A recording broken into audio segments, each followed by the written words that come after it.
You are going to listen to a talk about library system.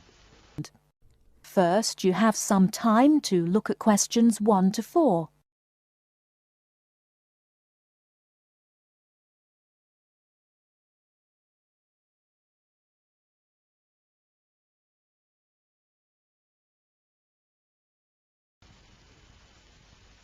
Right, everyone, my name is Kathy Smith.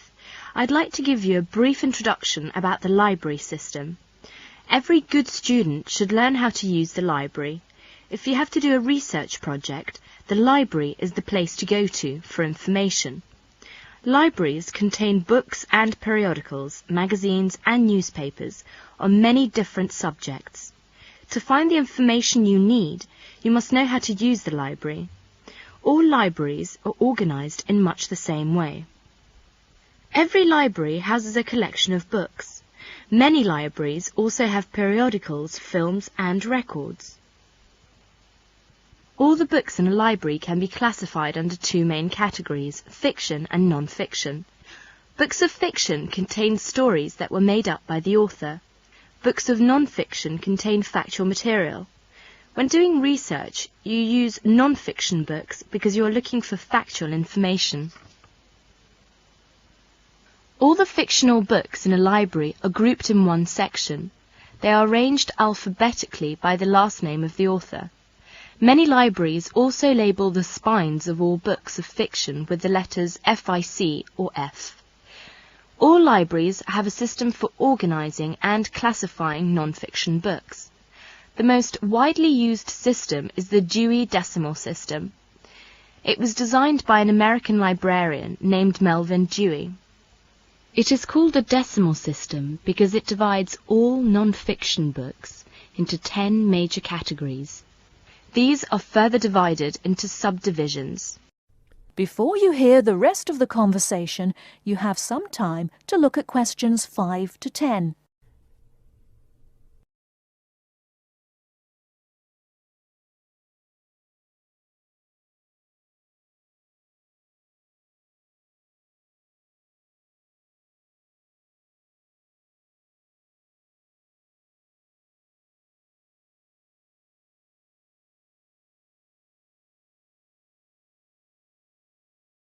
Now listen and answer questions 5 to 10. For example, all science books are numbered from 500 through 599. Each different field of science has a number within the 500 category. For example, astronomy is 520 and chemistry is 540. The Dewey Decimal System provides a category for every type of non-fiction book. The best way to locate a book in the library is to use the card catalogue. The card catalogue is an index of all the books in the library. Information about a book is listed on cards. All the cards are filed alphabetically and stored in drawers in large cabinets. The card catalogue can help you locate a particular book, a book on a certain subject, or a book by a particular author. In the card catalogue, each book has 3 cards, an author card, a title card and a subject card. The author card is alphabetized under the author's name. The title card is filed alphabetically according to the title of the book. The subject card is filed alphabetically under the name of the subject of the book. In many university libraries, they use their own Biblitus cataloguing system or the microfiche system. Both of them list publications under author and title, and both are very easy to use. Now let us see the reference books. We all know that reference books make up an important part of a library's non-fiction books collection.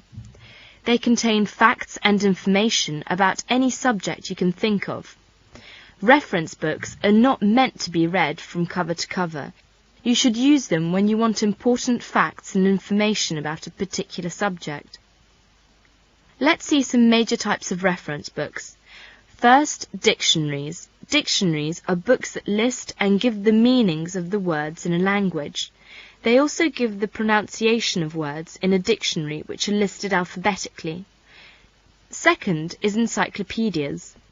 Encyclopedias are reference books that provide factual information about people, events, places, and subjects of lasting interest. Each article is written by a specialist on the topic being discussed. An encyclopedia usually consists of a number of books arranged in a set. The volumes are arranged in alphabetical order according to the topic of each article. Letters are stamped on the spine of each volume to indicate the alphabetical rang of the topics in each volume. For instance, if you wanted to find information about the moon, you would look in volume 8 of the encyclopedia pictured here. Next is atlases.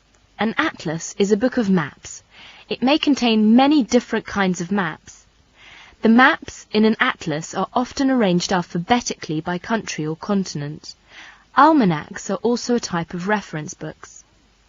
An almanac is a book that contains recent statistics and summaries of information on a wide variety of topics.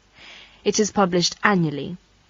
Information is listed alphabetically by subject. Indexes are alphabetical lists of names, titles and subjects that tell where information about each can be found in other publications. For example, the Reader's Guide to Periodical Literature can help you find magazine articles that have been published about a particular subject. It will give you the names of publications that have carried articles about the subject, the dates and volume numbers of the particular issue in which the articles appeared. You should be aware that reference books may not be taken out of the library under any circumstances. They are used only in the library. That is the end of part 1. You now have half a minute to check your answers.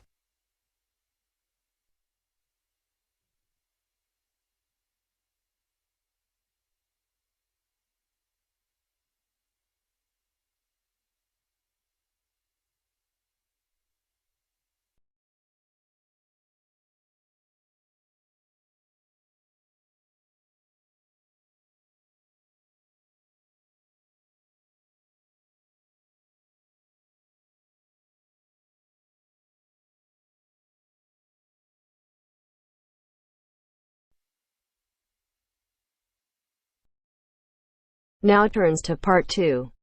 You are going to hear a talk about making the most of graduate school. First, you have some time to look at questions 11 to 16.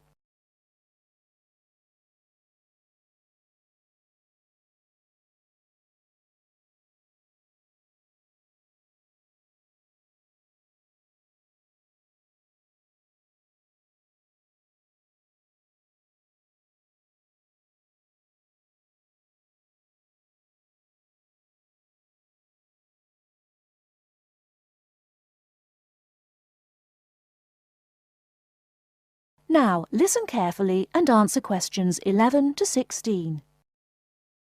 Entrance to the graduate school. My job now is to give you the graduate school survival guide and make some concise suggestions for getting the most out of your relationship with our research supervisor, getting the most out of what you read, and making continual progress with your research. First, your relationship with your supervisor. This is fundamental. Meet regularly. You should expect to meet once a week or at least every other week because this will give you the motivation to make progress and also keeps your advisor aware of your work. Prepare for your meetings. Come to each meeting. Also, bring the notes from your previous meeting together with a list of any upcoming deadlines. Make a plan for what you hope to get out of each meeting.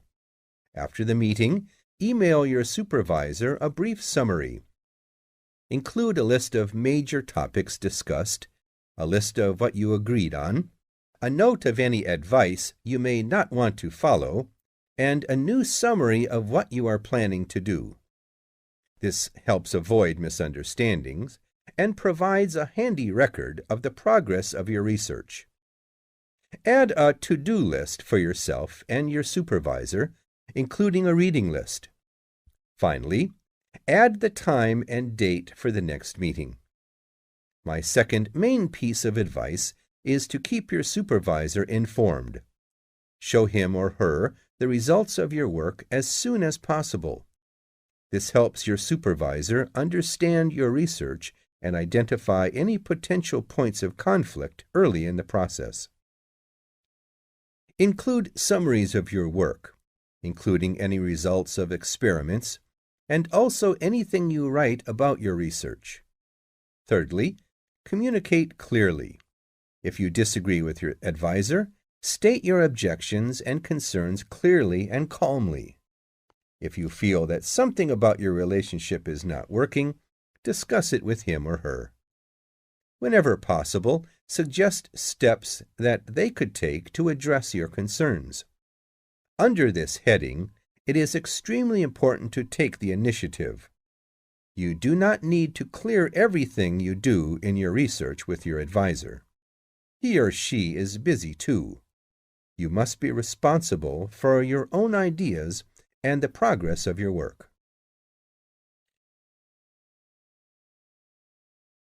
Before you hear the rest of the talk, you have some time to look at questions 17 to 20.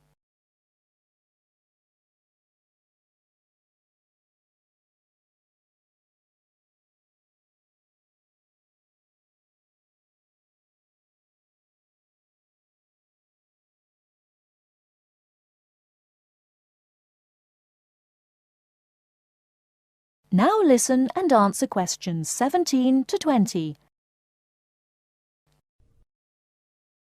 The second section of my talk is about getting the most out of what you read. The first principle here is to be organized.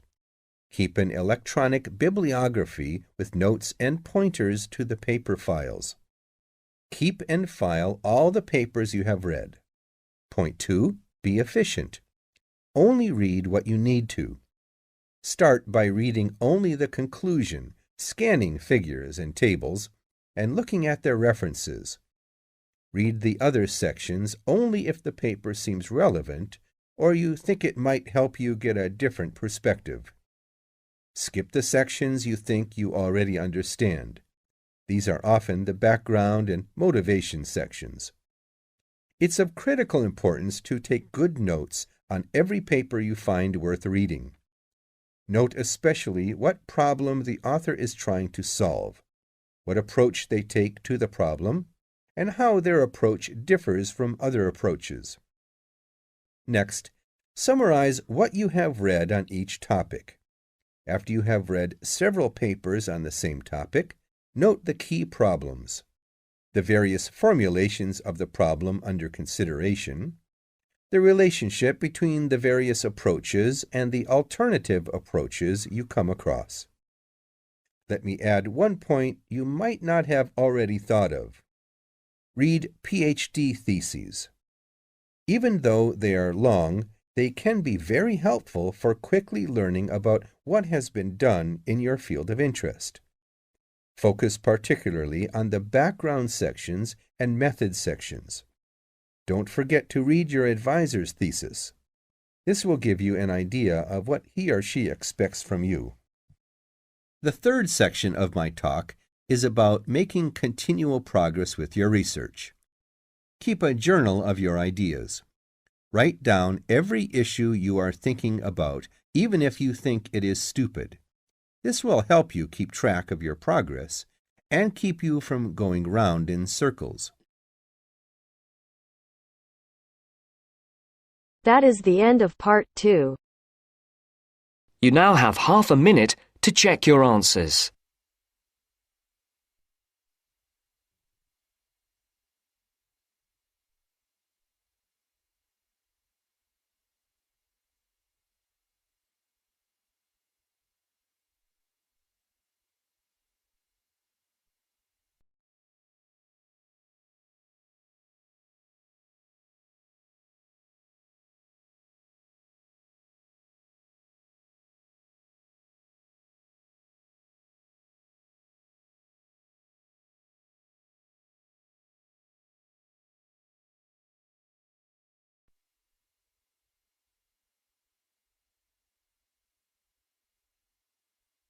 Now turns to part 3.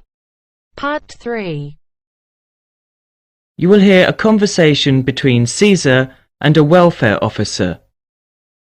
As you listen, answer questions 11 to 20. First, you have some time to look at questions 21 to 26.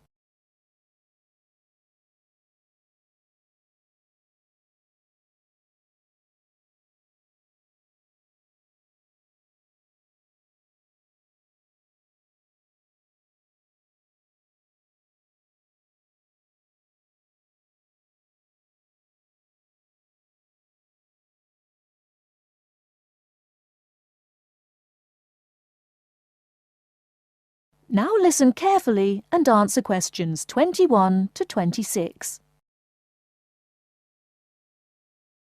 Good afternoon. My name's Cesar Bautisto. Hello, I'm Wendy, one of the welfare officers. Can I help you? Yes, I have to move out of my accommodation in 2 weeks, and I can't find anywhere else to live. Okay, I'll need to know some details about your current situation. I'm an overseas student from the Philippines. The college gave me a temporary room for 1 month. I can't find anywhere else, and I have no money. Have you told the college about your position, or asked them to let you stay longer in your accommodation? No, not yet. I didn't think that would be possible. Well, we can contact the accommodation service on your behalf to see if they'll let you stay a little longer, until you can find an alternative. Thank you.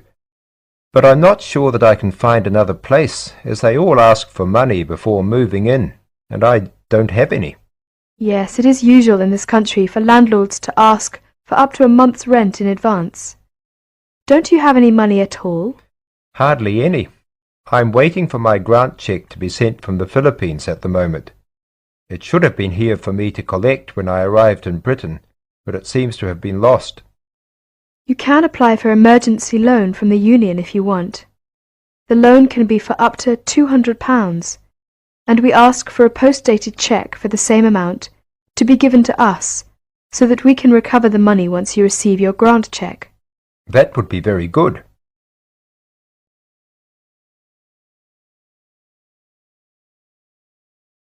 Before you hear the rest of the talk, you have some time to look at questions 27 to 30.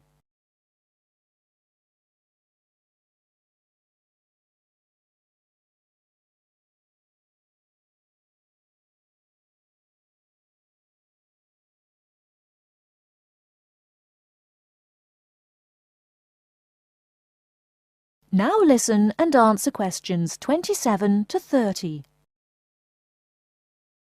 I'll apply, but I'm still worried about how to find new accommodation. As I said earlier, we can ask the college to extend the time you're allowed to stay in your present accommodation. They may refuse, of course. Then what will happen? If the worst comes to the worst, the union may be able to provide some very short-term emergency accommodation. If you want me to, I'll contact 1 or 2 of the addresses on the notice board and arrange for you to visit them. But what if they ask me for the rent in advance? I only have £90 left, and I need that for food and books. It'll be all right. By the time they actually need the money, we'll have your emergency loan ready. Just fill in this application form and write me a cheque for £200, please, payable to the student union. Right, I'll do that. Thank you very much for your help. I'm feeling more optimistic now.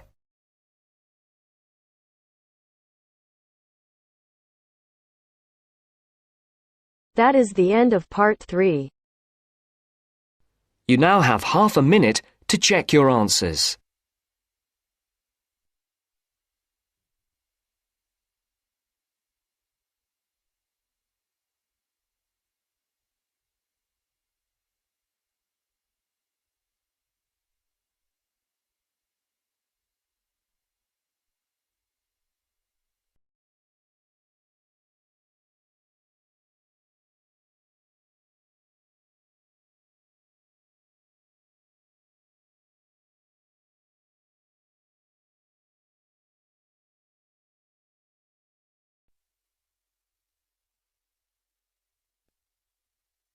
Now turns to part 4.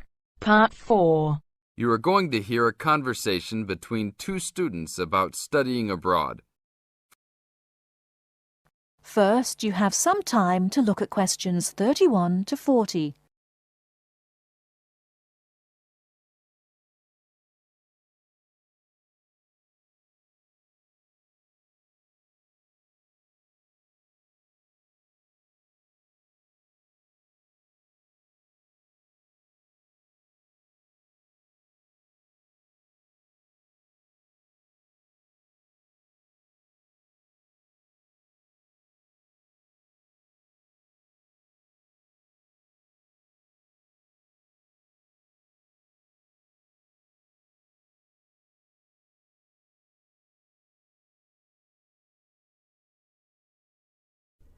Now, listen carefully and answer questions 31 to 40. Hey Mary, how's school going? Haven't seen you in a while. What have you been up to? John, good to see you again. I've been really busy the last couple of weeks. I'm applying to study abroad next year. Really? So am I. I think it will be a great experience to be able to study in another country. What country do you want to go to? At first I wanted to study in Africa, but my parents really don't want me to go there because they think it will be dangerous. So now I'm thinking about going to Spain, Italy or Japan. Actually, I think Africa would be a fascinating place. I would want to go there to visit. Maybe not to study, but definitely I would want to go visit. For next year, I want to go to either China or Germany to study. But my parents can't afford any European countries. So maybe... Why China or Germany? Well, I want to go to China because I think it's a really interesting country with a long history. Plus, it has been changing so much, and I think it is a great time to be there. I really want to improve my Chinese also, and I've been taking Mandarin courses the last 2 semesters. I would want to go to Germany because my mother is German, and I want to learn more about my cultural background. How about you? Why the countries you chose? Well, I want to go to a Spanish-speaking country. I took Spanish in high school, so I figure if I go to a Spanish-speaking country, I'll be better off knowing some of the language already. But I have already been to Mexico many times, and South American countries don't have classes for my major, except for Brazil, but they mostly speak Portuguese there. I would want to go to Italy because I want to do a study about ancient Roman civilization. It has always been a dream of mine to go and see Pompeii and the volcanic ruins. Plus, my family has Italian roots and I love Italian food. I want to go to Japan mainly because my girlfriend was born in Japan and always tells me all of these fascinating stories about Japanese history and culture. I am a big fan of sumo wrestling also, so I've always wanted to see a sumo match in person. I really love sushi and almost all Japanese food. Recently, I have started to watch some Japanese baseball too. But of course, these are all secondary reasons. My main reason is of course my girlfriend and understanding her culture. I don't speak any Japanese though, so that is my major drawback. I think it is much better to go to a country if you can speak the language. That's great. When do you have to decide by? I have to finish all my applications this week. I'm really stressed trying to finish everything, on top of all my schoolwork. I'm almost done with my applications. I just have to finish the Italy application. I think my last choice is Italy, so I'm doing that one last. How long do you want to go for? I think I'm only going to go abroad for 1 semester, or else I won't be able to graduate on time. I have many classes left until I can finish my degree, and I'm not sure if I will be able to take them studying out of the country. I think I might be able to study in Spain because my Spanish is fluent, but definitely not in Italy or Japan, unless they have classes offered in English. I want to go for a year. I've heard that it's better to go for a year because you get a full experience and get a better grasp on the language. But I understand that most people can't finish their degree in time. It was hard trying to decide which country I would rather go to, but I think my first choice is to go to China. I know Germany will be great also. Either way, I will be thrilled to have the opportunity to study there. What's your first choice? I really don't have one. Actually, I think I'm like you. Just being able to study in another country will be great. Either Japan or Spain will be awesome. Italy will be awesome too. But I've been there a bunch of times, so I think I prefer to go somewhere else. Sounds exciting. We'll have to go to class now. It was great talking to you again. See you around next time? Yeah, sure. See you around. Hope that everything goes well. That is the end of part 4. You now have half a minute to check your answers.